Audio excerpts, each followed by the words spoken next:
Hello dear students, welcome to online class of science. So students, in this video we will take some exercises of lesson number 7, 8 and 9. This will come under assessment sheet number 3, page number 65. So let's start doing. Question number 1, tick the correct answer. Matter exists in 3 states. As we all know that matter exists in solid, liquid and gas. Part B is gases or liquids do not have a fixed volume. So students, gases do not have a fixed volume. Part C, water changes to ice on freezing.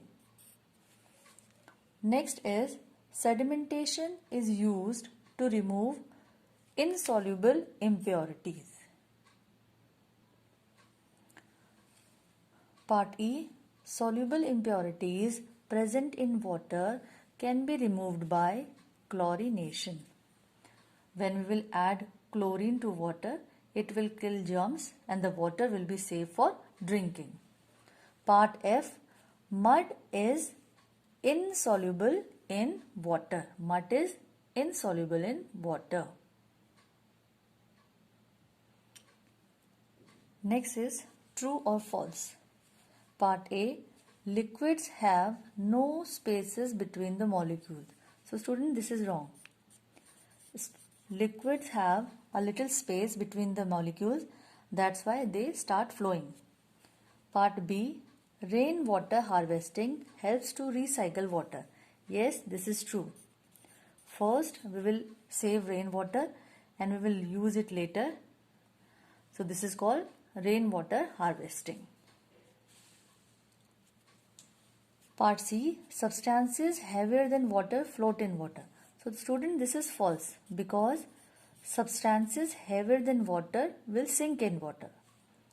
Part D, dew is a form of condensation in nature. Yes, this is true. When we see tiny drops of water on leaves in the morning, this is dew and it is a form of condensation. Part E, all matter has weight. Yes, whether it is a solid, liquid or gas, all matter has weight. Now the third question is match the following. Solute. The example of solute is salt. So we will match A with number 5th. So write down A here. Soluble impurity. Germs are the soluble impurity. So write down B here. Part C, solvent. As we know that water is an universal solvent. So we will write down C here. Next is insoluble impurity. Mud is an insoluble impurity as it does not dissolve in water. Evaporation occurs due to heating. So we will write down E here. So this was our match the following. Okay. So the next is define the following terms. So first is matter.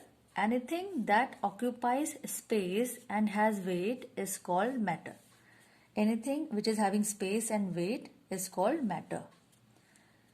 Part B is rainwater harvesting. As you all know, first we will collect rainwater and use it later. So this process is called rainwater harvesting. Part C is water cycle. The circulation of water between the earth and the atmosphere is called water cycle. As we all know that in water cycle there are 3 main stages: evaporation, condensation and precipitation. So part D is sedimentation. The settling down of insoluble impurities present in water is called sedimentation. Okay. Now the last one is solution. As we all know, a solution is formed when a solute completely dissolves in solvent. So this is a solution. Understood all? So students, this was our assessment sheet, page number 65. So what you have to do? You have to write down all these exercises in the book and learn it. That's all for now. Thank you.